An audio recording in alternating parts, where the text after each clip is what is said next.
All finished sketching and designing in Inventor. Now I go to the CAM portion, Computer Assisted Manufacturing. I'm in MasterCAM X4. I always start with machine type, router, Techno Servo, brings in my property manager. Underneath properties, stock setup. Gone out to the shop. I found my piece of wood. It's 8.5 by 8.5. I use the calipers to find the thickness. It works out to be 0.8125. I'm going to keep that in the center of it. If I want to display the piece of wood so I can see it in my drawing, I click there. I'm going to start from the inside out. I do have quite a few sketches and calculations before I start drawing. My first square is going to be 3.5 by 3.5 centered on the origin. So to do that, I'm going to create a rectangle from here to here, not 3.5, but half of that. And I'm just using that as a construction line. So that's 1.75 and 1.75. Snap in the first quadrant. I'm done. Fit screen. And again, this is only a construction line, so I can figure out how to center my rectangle. So I'm going to create my first rectangle. Starting here, I'm drawing this way in a negative direction. So that's negative 3.5 and negative 3.5. Snap down here, and there's my first starting rectangle. Let me delete these or erase them. Okay. Then from there, I'm actually going to do manipulation of the given geometry. So it's under X form, offset contour. I'm going to chain it.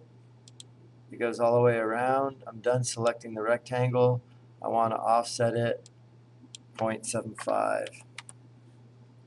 And there's my second rectangle, 3/4 of an inch away from the first. And I did 3/4 because my bit is 1/4 inch and my wood is 1/2 inch. So that's where the 3/4 comes from. X form, offset contour with the chain. There's a lot of advantages to doing it this way. One of which is everything will toolpath if they're all contours. So there's my second. I hit fit screen, clear colors. I'll do it one more time. Offset contour with the chain. And again, 3/4 of an inch. And there's my project right there. Clear color so you can see it better. The offset contour is going to toolpath well because it's a single object, so it'll go right around. It puts the automatic fillets in. I think those are 3/4 inch fillets. So the first square I need a fillet as well. Here's the setting. I'll set it 3/4.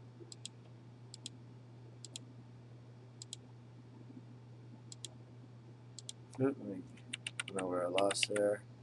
Go to edit, undo. I'm going to go to fillet, 3/4 of an inch, this line to this line. Oh, I know what's happening there. What happened there was I drew that first rectangle. So I need to select this line and erase it, and select this line and erase it. If I go to clear colors, I just have that original rectangle. So I'm all done creating my image. It didn't take too long, a couple minutes. Now I'm going to toolpath it. I'm going to go toolpath with the contour. I'm going to do it with the chain. I'm going to make all of these counterclockwise. Oops. So I'm going to reverse the direction. It's going counterclockwise, counterclockwise, counterclockwise. If I click near this end of the line, counterclockwise. All four are selected. Brings up my tool manager, and I'll go over that in the next video.